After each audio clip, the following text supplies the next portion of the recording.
when we are observing the eye, what exactly is the entity which observes the eye?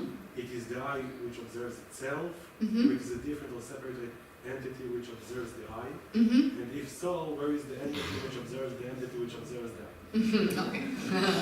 All right. Yeah. What is it that observes the eye? Well, first of all, the eye that we observe is the non-existent eye. Assuming it's non-existent. Okay, that's the Buddhist claim. We still need to establish that once we're not able to find it. But okay, so the non-existent eye, it cannot observe. So it couldn't be the eye that observes itself. All right, so the non-existent, what we're looking for is an intrinsic, separate kind of inherent eye, and that is what we're claiming cannot be found. So it cannot be that eye that observes itself. Now the question is, what observes itself? It's a different type of mind. It's a mind, it's a consciousness. It's a mind, right? It's a type of awareness that because you want to meditate, there's the wish to meditate, that's a different type of awareness. And that wish to meditate now gives rise to a meditating mind. And that meditating mind watches the eye. Actually, while you watch it, it's just your memory of that.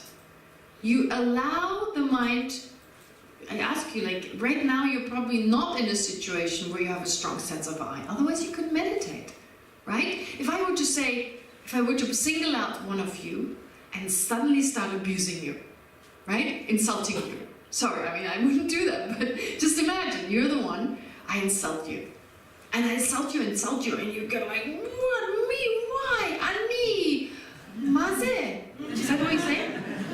Lama, right? Whatever. So, lama and me. So, then it's very strong. I ask you to meditate. No way you're gonna meditate.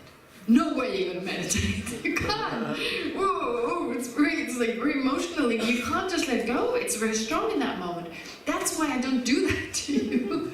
But I ask you, bring back a time when that happened to you, right?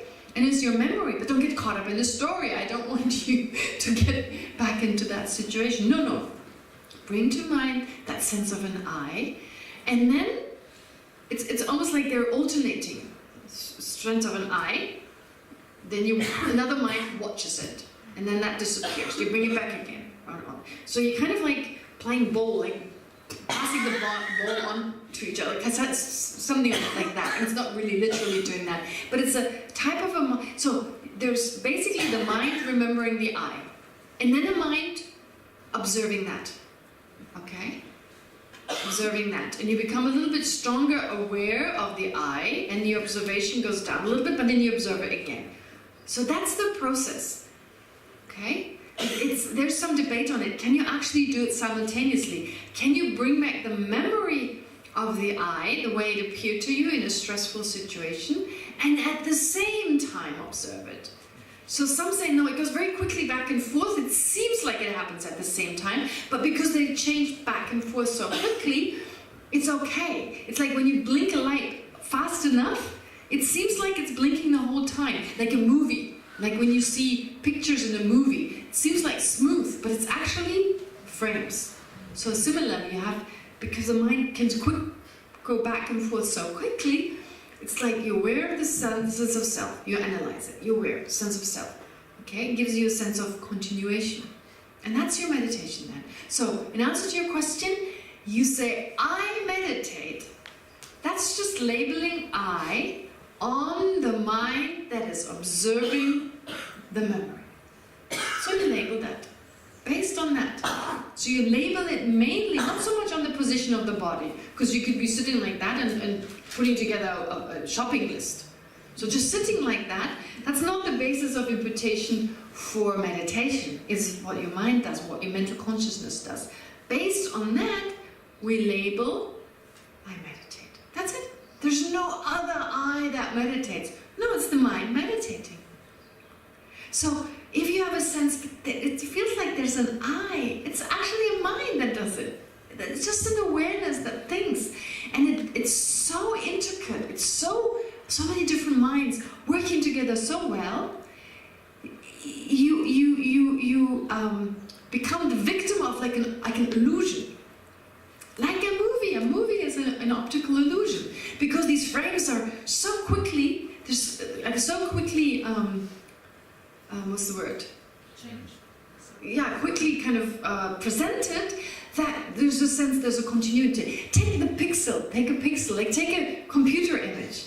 It's just pixels, right? Pixels, many, many little different dots. And they give you the sense of like one entity. Our mind is just like that. It's mainly the mind from which we get the sense of an I. Because there's never any moment when it stands still. We always perceive something.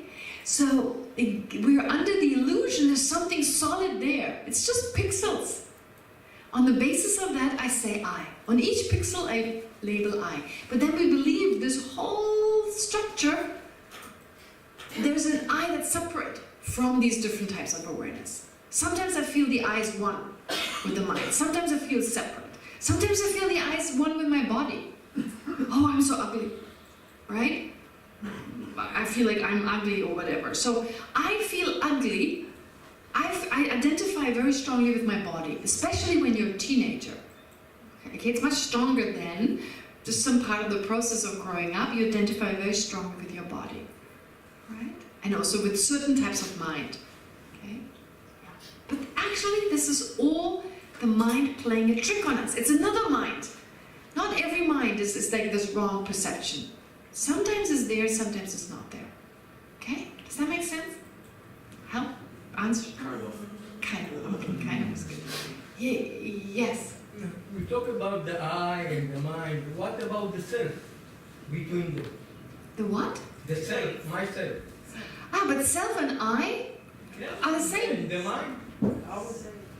Self and I are the same. What is self in Hebrew? That's me. It's different. That's me. In Hebrew, it's different. Oh. In English also. In Hebrew, it's different. No, Ani, that's me. Self and I. It's different because in Hebrew, when you understand the root of atzmi, That's me and it's Ani. deeper. It's atzamot, etzem, atzamot, atzmi. It's a little אולי מה אני different עוצם than בתוכי? the meaning. את אומרת עצמות וזה, אני אומר מה את עוצמת בתוכך? זה גם קשור לזה, העצמי הוא פנימי יותר. So, Like different levels of the mind. Different so levels sorry, of- I'm so glad you're saying that, because I just assumed, I just use the word I and self in the same way. So that's me and Ani I use in the same way. But actually, it's the same in English. Now, when they say it, because self is a eternal speak. When you talk to yourself, and I is towards others. Is more when I speak more about superficial. myself. In English, well, I guess this depends. I mean, the self, the I mean, in a Buddhist context, okay. So even, of course, like even the word love in English means something different than we use it differently, right? I'm in love with this person. That is not the love we talk about in Buddhism.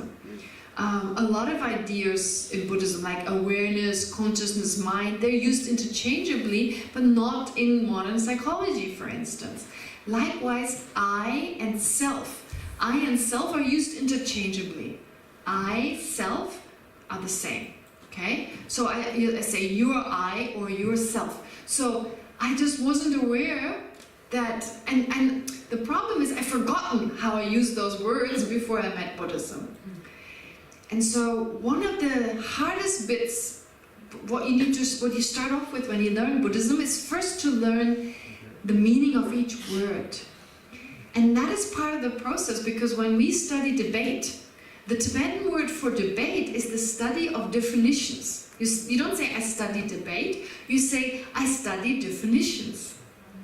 That's the first step. You get a word is used, but the word itself, you can define it a different way. So we could actually disagree on something, thinking we disagree, but we don't disagree. We agree with each other.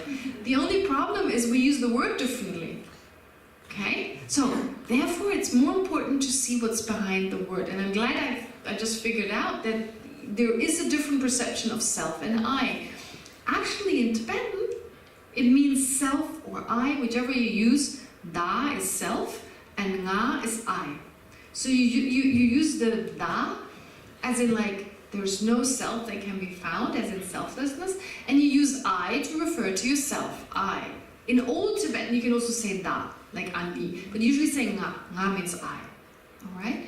So therefore, in answer to your question, when you think of yourself, what's your name?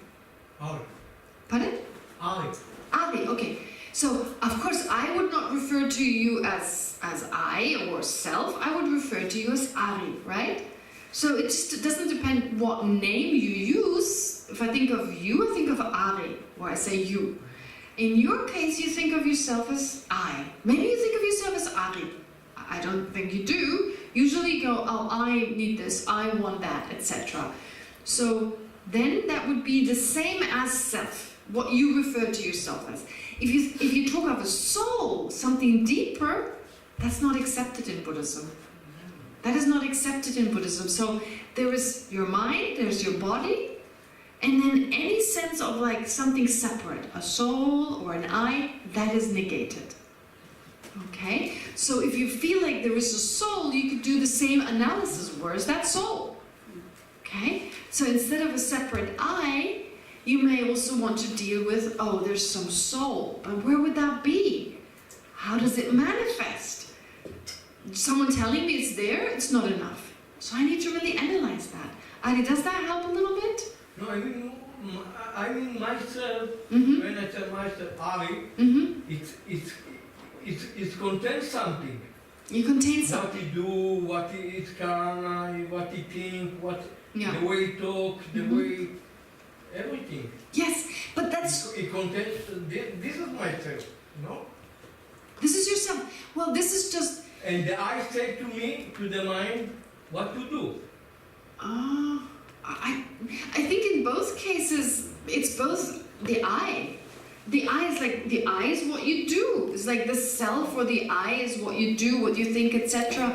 But actually, from a Buddhist point of view, when you say the I does this, the self does this, it's the mind or the body that does that. It's either you can do something because your mind can do it, or because your body can do it. So all I'm saying is that the I is just the name we give to mind and body. There is no separate I as such. It's just what we call the I. When we say I, then actually I'm saying the mind does it or the body does it. But our attachment, our self-centeredness, does not attach to the mind, does not attach to the body. It believes there's something separate. And that's the problem. No, I don't. I agree with you. Okay? I agree with you. All right? That there is no I. Okay. I is just the Idea. An I idea. is the idea. Okay, great. What about the self? No, I said the self is what I contain. But the self is just what you... The self is, again, just an idea, in that when you think of the self, what you actually mean is the mind or the body. That's what the Buddhists say. So self is the same. When you say the self, that is just the name you give to what the body can do, what the mind can do.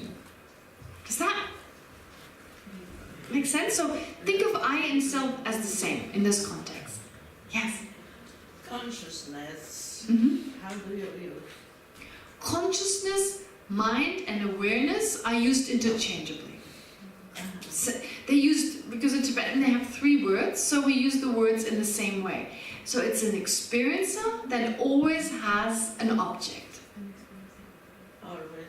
An experiencer, something that perceives, and that always perceives something, at the very least.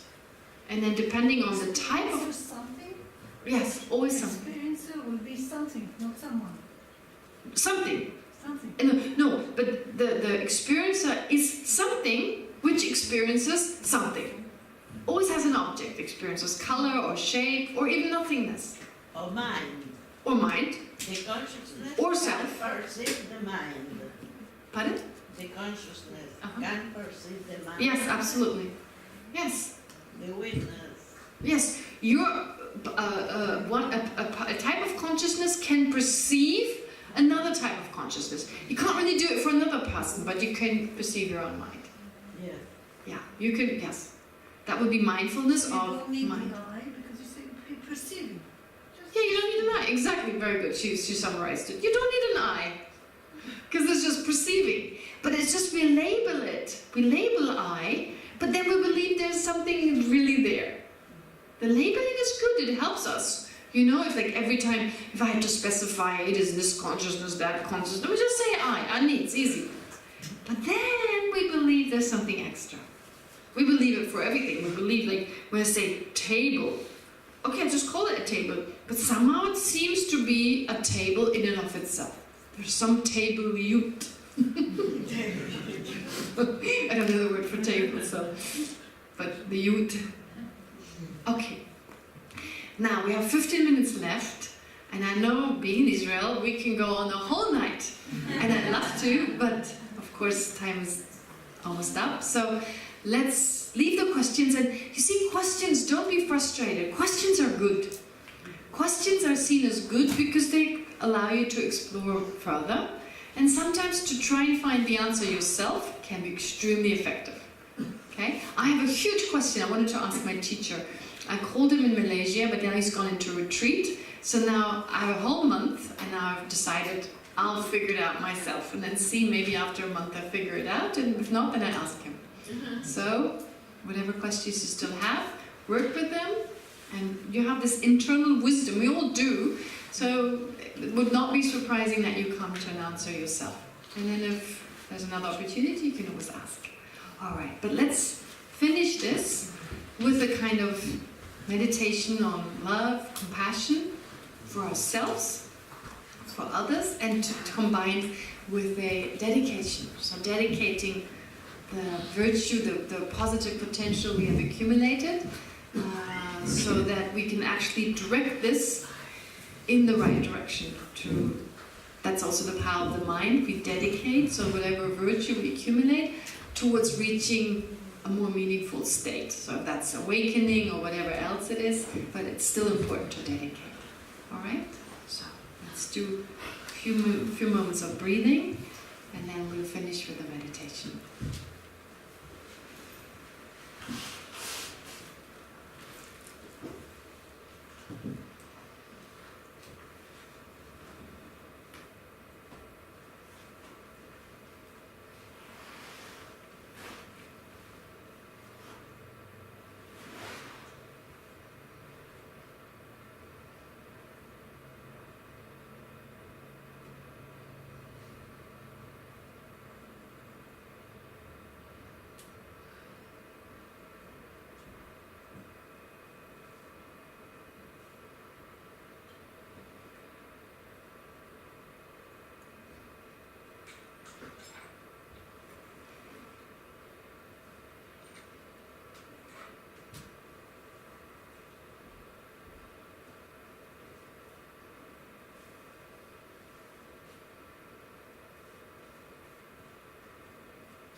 So try to become aware that just as you yourself do not want to suffer, and instead want to be satisfied, content,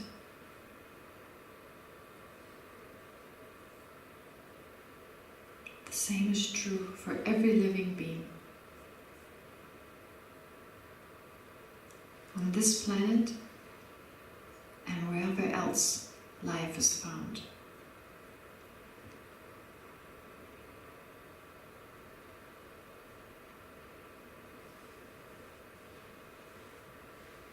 despite our differences,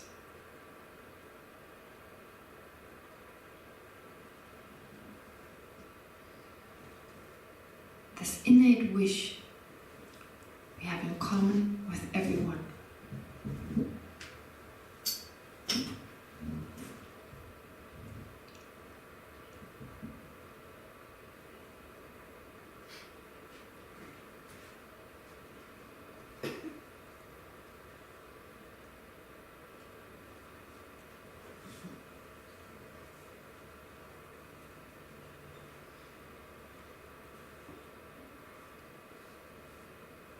And just as I have the right to be happy, to be content,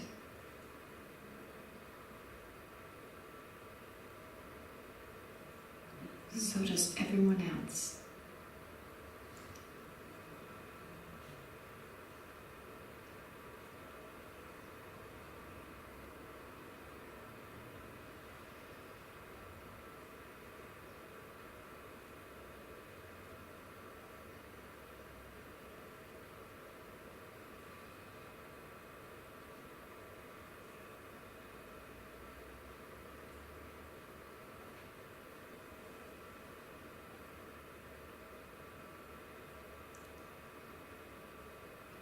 And also, my happiness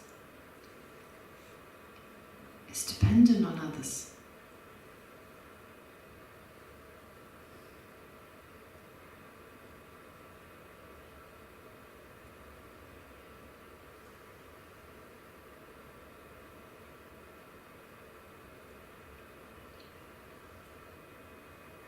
We may feel that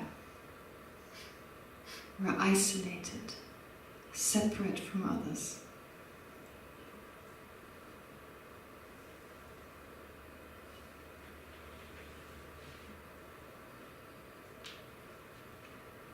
But that's just an exaggerated sense of being different.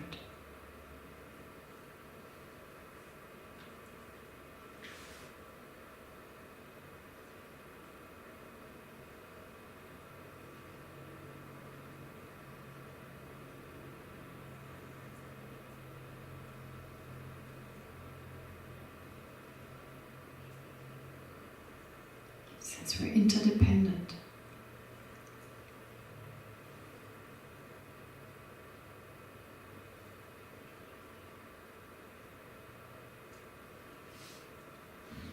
and others are a part of us.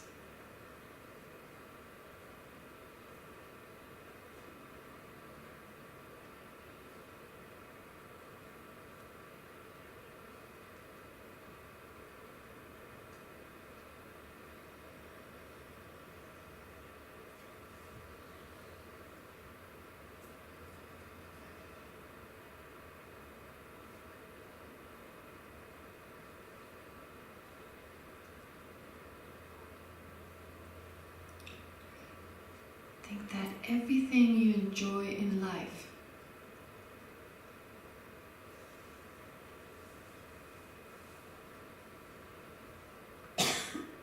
depends directly or indirectly on others.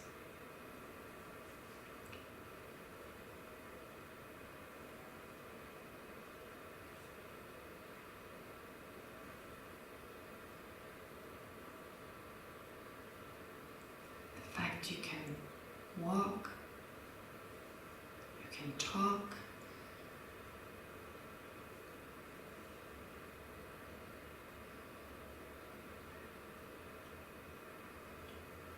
your knowledge, your ability.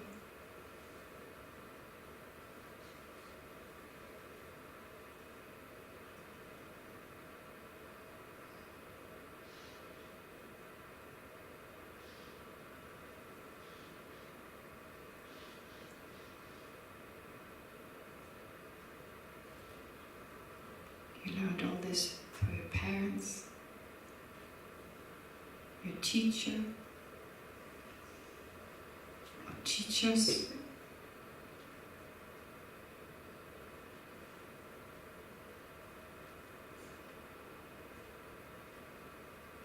And a lot of other people.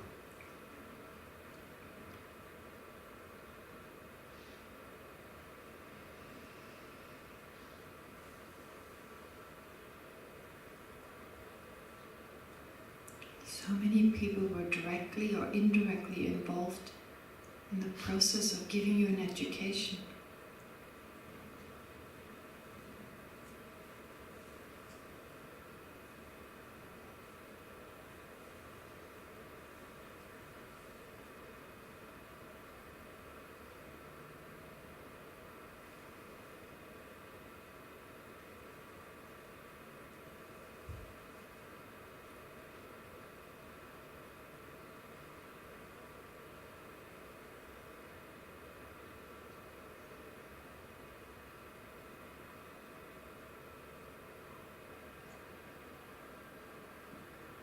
Think of all the possessions, everything that you own.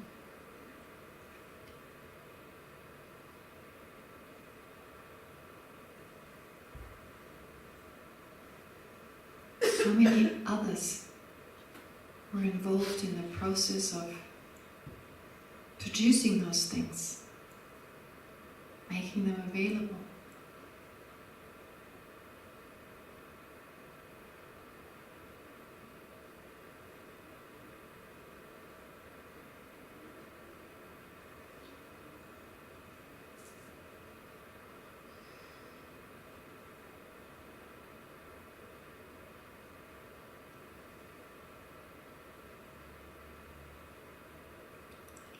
Even something as simple as a plate of hummus.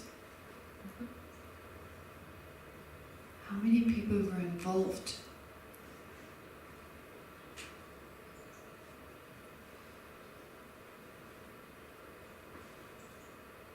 In the production of that simple meal.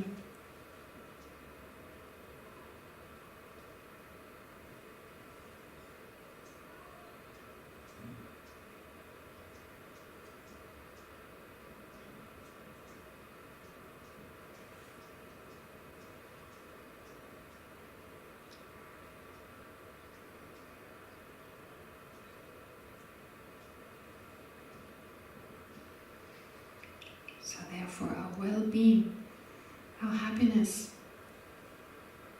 our comfort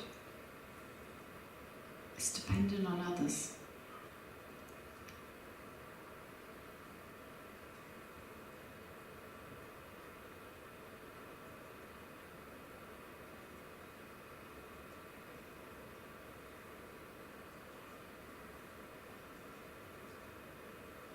Even spiritually. How can we develop love and compassion without others to love and to have compassion for?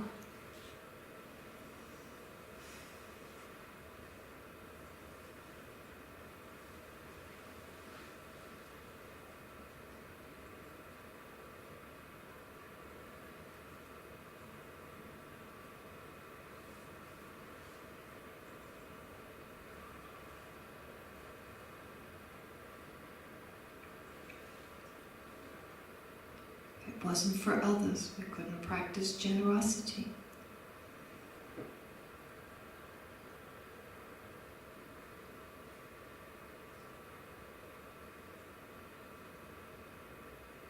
Or patience.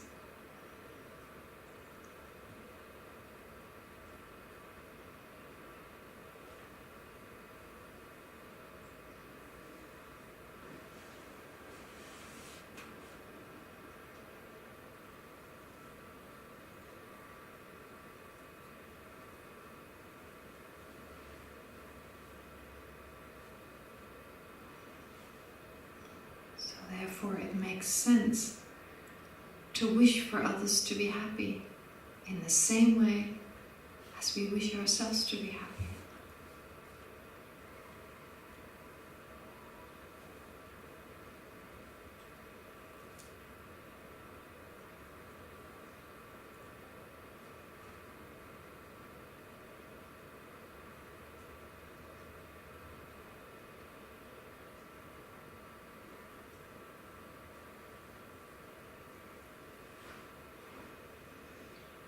And so let's generate the sincere wish.